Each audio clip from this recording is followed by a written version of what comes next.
Ajmo, Fifice, ajmo! O, cure su sve na broju! Da, i sada samo da vam... Jedva! Samo da vas nešto pitamo, jer nam nije jasno. Subota je danas, a vi ste sve na Eureviziji, šta nema ništa u kole! Jedva! Jeste čuli pitanje? Šta radite tu, subota je, zašto niste u kole? Zato što je kole ovdje, a mi smo uvijek tamo gdje je kole. Bravo, cure, svaka čast!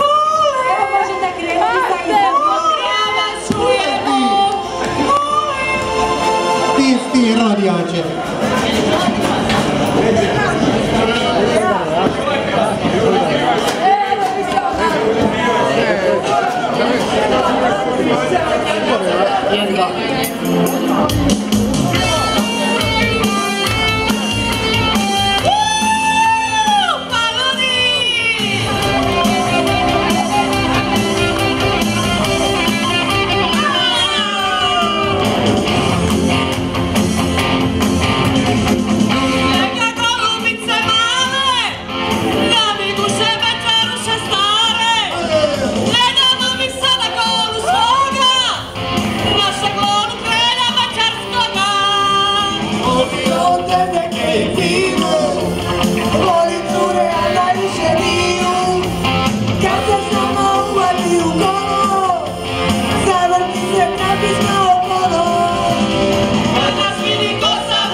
Bravo, a stojite tu gdje jeste na pozornici, jer sada je na redu ocjenjivački žiri, ajmo. Jel mogu ja prvi reći nešto? Može, Željan! Meni se posebno svidio Mašin glas koji je bio tako energičan, tako jak, koji je proparao cijelu dvoranu. Uše! Bravo, Mašo. Valentinovski sam ga prigala godinu. Aha, osjećaj su prevladali. Osjećaja. Teško. Odlično, mam suprugu u drugom redu. A šta da ja kažem kao i uvijek? Ovo su moje najdraže stare cure, polovnjače, razvedene. Golubice, Režina. Golubice su na kraju, ali to je to, nema. Uvijek su bile jake i uvijek će biti. Super ste cure!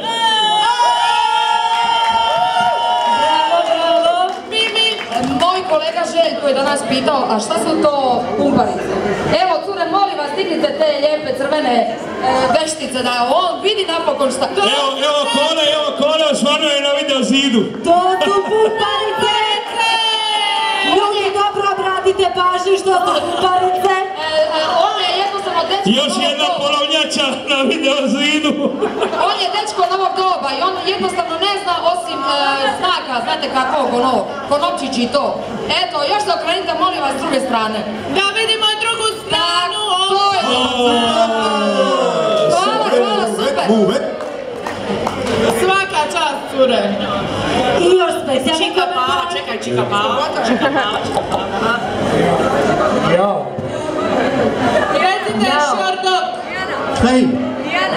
Teško se ovdje odlučiti, ja nikad se pozdravim. Za sada sve je tu negdje, znaš, negdje u pola voda, gore, dole, ne znam,